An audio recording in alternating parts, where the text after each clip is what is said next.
ओम नमः शिवाय। हेलो दोस्तों, आज के वीडियो में बताऊंगा भौम प्रदोष व्रत की कथा। इस कथा को सुनने से भगवान शिव और हनुमान जी की कृपा प्राप्त होगी। इन सारी बातों को जानने के लिए मेरे साथ वीडियो के अंत तक बने रहें। हर माह के शुक्ल और कृष्ण पक्ष की त्रयोदशी तिथि को प्रदोष तिथि का व्रत किया जाता है। प्रदोष व्रत की तिथि जब मंगलवार को आती है तब उसे भौम प्रदोष व्रत के नाम से जाना जाता है। भौम प्रदोष व्रत में कथा सुनना व कहना बहुत पुण्यदायी माना जाता है और इस कथा से पूजा भी पूरी होती है। मान्यता है कि भौम प्रदोष व्रत की कथा सुनने व कहने से भगवान शिव का आशीर्वाद प्राप्त होता है और जीवन के सभी कष्ट दूर होते हैं। आइए जानते हैं भौम प्रदोष व्रत की कथा के बारे में। अब तक आपने चैनल को सब्सक्राइब नहीं किया हो तो सब्सक्राइब कर लीजिए और बेल आइकन के बटन को दबाना ना भूलें। भौम प्रदोष व्रत कथा। सूत जी बोले, अब मैं मंगल त्रयोदशी प्रदोष व्रत की कहता हूँ। मंगलवार का दिन व्याधियों का नाशक है। इस व्रत में एक समय व्रती को गेहूँ और गुड़ का भोजन करना चाहिए। इस व्रत के करने से मनुष्य सभी पापों व रोगों से मुक्त हो जाता है। इससे किसी प्रकार का संशय नहीं है। अब मैं आपको उस बुढ़िया की कथा सुनाता हूँ जिसने ये व्रत किया व मोक्ष को प्राप्त हुई।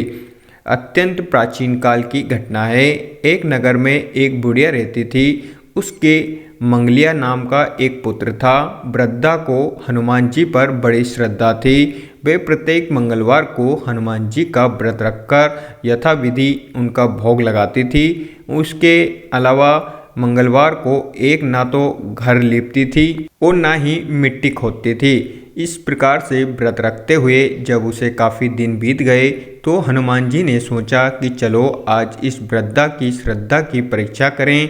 वे साधु का वेश बनाकर उसके द्वार पर जा पहुँचे और पुकारा, है कोई हनुमान जी का भक्त जो हमारी इच्छा पूरी करे। वृद्धा ने ये पुकार सुनी तो बाहर आई और महाराज क्या आज्ञा है। साधु वेशधारी हनुमान जी बोले कि मैं बहुत भूखा हूँ, भोजन करूँगा, तू थोड़ी सी जमीन लीप दे। वृद्धा बड़ी दुविधा में पड़ गई। अंत में हाथ जोड़कर प्रार्थना की, है महाराज, लीपने और मिट्टी खोदने के अतिरिक्त जो काम आप कहें वे मैं करने को तैयार हूँ।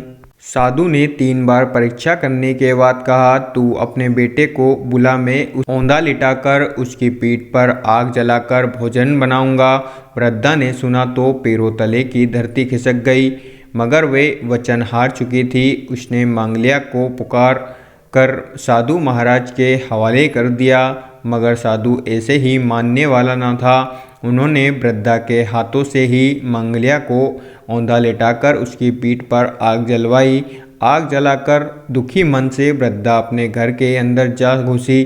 साधु जब भोजन को बुलाकर कहा कि वे मंगलिया को पुकारे ताकि वे भी आकर भोग लगा सके, वृद्धा में आंसू भरकर कहने लगी, अब उसका नाम लेकर मेरे हृदय को और ना दुखाओ। लेकिन साधु महाराज ना माने। वृद्धा को भोजन के लिए मंगलिया को पुकारना पड़ा। पुकारने की देर थी कि मंगलिया बाहर से हंसता हुआ घर में दौड़ा आया। मंगलिया को जीता जागता देखकर वृद्धा को सुखद आश्चर्य हुआ। वह साधु महाराज के चरणों में गिर पड़ी। साधु महाराज ने उसे अपनी असली रूप में दर्शन दिए। हनुमान जी को अपने आंगन में देखकर वृद्धा को लगा कि जीवन सफल हो गया।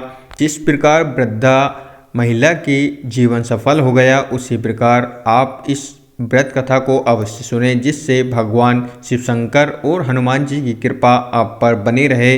अगर आपको वीडियो अच्छी लगी हो तो like share comments and subscribe करना ना भूलें। Thank you so much all of you.